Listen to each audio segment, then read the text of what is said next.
Hey guys, Chaps here. Today, as the title suggests, we're going to be discussing the Engineer class. This is part of our 5-video series discussing our suggestions for each class. If you want to see the videos for the other classes, we'll have the links in the description as they become available. The Engineer has one main passive class-specific perk. Well, sort of. The passive perk is that by playing as the Engineer, you get a free repair tool. The repair tool is an extremely useful tool, and it costs 5,000 energy to build, so it's pretty nice that the Engineer gets a free one. So that's a pretty simple one, but now let's talk about some of the skill cards that we'd suggest when using the Engineer. The number one card that you're always going to want as an Engineer is Repair Boost. This card increases the efficiency in both speed and cost when you're repairing or refilling fortifications. With constantly needing to repair fortifications or refill ammo on turrets or sentries, this is going to save you a ton of energy over the course of a run. Next up, we have the Turret Cost card. This can give you a full 40% off turret purchases and upgrades. Because we, and a majority of players, run a turret-heavy strategy, and the turret is such a costly fortification, this card ends up saving you a lot of energy. In addition, this is going to help you get your turrets as soon as possible. They're extremely useful on waves 3 or 4 due to the sentinels, so being able to get a couple turrets by then helps out a ton. In the spirit of saving energy, the third card we'd suggest is Barrier Cost. Barriers can add up over time, between upgrades, purchases, and repairing as fortifications get destroyed. So now for the last two cards, it can get a bit tricky. Sometimes we continue with our cost theme and grab the Decoy Cost card. This is especially useful when using the technique for letting fortifications get destroyed.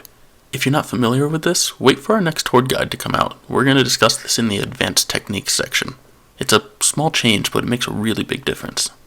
On that note, if you're running that technique where you let stuff get destroyed, carry speed might not be a bad choice. You'll need to do a lot of fortification movement and replacement, so being able to get it done quickly between rounds is really important. Also, as sort of a side note, it's really fun to be able to carry fortifications around at the same speed that most of your teammates are roadie running. Turret health is also a pretty good choice. As I said before, turrets are one of your most expensive fortifications, and they can get destroyed fairly quickly from explosives, especially on the high rounds. Having this card will pretty much guarantee that they're not going to get destroyed unless your team royally messes up. Another nice card for the 4th or 5th card slot is Team Revive. This card was highly overlooked by our team at the beginning, but it's proven itself to be quite useful. Being that the Engineer spends so much time at the Fabricator and off of turrets, they are normally a pretty safe person to be able to hit this button in case of an emergency.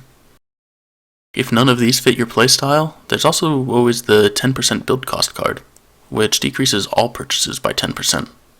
Being that we have all of these other discount cards on, this one doesn't really make that much of a difference, but it's better than nothing.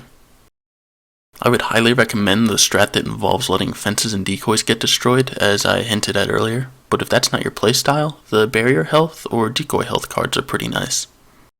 The last 4 cards, being Weapon Locker Cost and the 3 Sentry cards, really aren't worth using at all.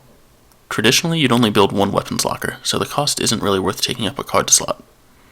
Sentries are fun, but they just burn through too much energy, and we don't recommend using them. And if you're not using sentries, there's not really much of a point in using a sentry card now, is there? When this would change is if you're doing a more relaxed or casual run just for fun, in which case, yeah, if you want to use sentries, go ahead and use one of these sentry cards. Now let's take a look at the role of the Engineer. How do you manage your fortifications in order to be an efficient teammate? First and foremost, it's your job to ensure that your team has the proper fortifications and that everything is refilled. Normally, it's team communication to decide what's needed, but it's your job to purchase and move things around. And if something gets destroyed, you need to make sure that you're ready to replace it, either by buying a new one or having a backup ready.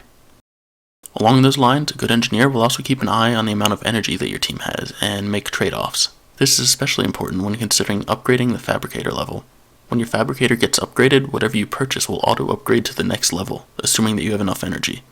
Being able to make trade-offs on the fly of what takes priority, what do you want to build, what do you not want to build yet, it can take some getting used to, but it makes for a really efficient Engineer once you get used to it. Now let's talk about the levels of fortifications needed. For the most part, fences are fine to stay at level 1 or 2. We've had plenty of runs where our level 1 fences have survived until the very end. Essentially, I would recommend just not upgrading fences. If you need to buy a new one, you're going to get whatever level you're on, but don't worry about upgrading the ones that are already on the field. Decoys are essentially the same. Keeping those at level 2 to 3 is probably all you really need. Level 1's a little weak, and level 4 is pretty much overkill, but at the end game, you might as well upgrade it to level 4 if you have some spare cash. For weapons locker, it's really up to how your team wants to play. We always get it up to at least level 2, and this allows us to store an M-bar and at least one drop shot or boom shot. We normally end up with it being level 3 or sometimes level 4, but for the most part, as long as it's level 2, you're going to be good. Turrets are the big ones. These are upgraded as quickly as possible. The level 4 turrets are just completely dominant on the map, and this is the entire reason that you're spending money to upgrade your fabricator. If it weren't for the level 4 turrets that you could get, we probably wouldn't be spending that much money at the fabricator. So now we've gone over the cards equipped and the fortifications you want. So let's go over the last part. What do you do mid-round when playing as the engineer?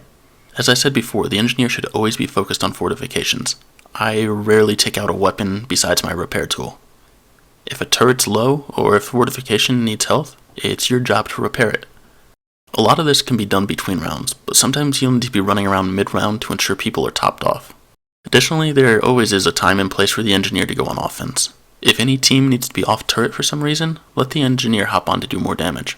Some of the reasons someone might need to hop off a turret is maybe the soldier's using a hammer strike, or the sniper's trying to snipe some far off enemies. If this is going on, there's no reason for the engineer to be sitting there doing nothing. You might as well hop on the turret and put some more damage downrange. Really, the engineer's just a big support role. You're really just going to find yourself making sure that the team is set up for success. You keep watch over everything at all times and make sure that everything's going smoothly, and you fill in gaps where needed. You're just the ultimate support character. Alrighty, and so that's going to do it for the engineer overview. If you feel that I missed anything, please let me know. The meta's constantly changing and new tricks are always popping up. As I said, we'll have videos for the other classes coming out soon, so be on the lookout for those as well. In addition, we're going to have a couple videos about the basic and advanced strategies on Horde. As an engineer, the advanced strategies video will be particularly interesting, as there's some really small changes that make a huge difference. As always, likes and subs are appreciated, and hopefully you found this helpful. I'll catch you guys in the next one. Thanks for watching.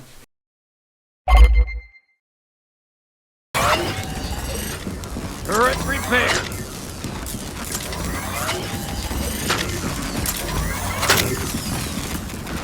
Turret repaired. Turret repaired. Turret reloaded. Hostile subdued.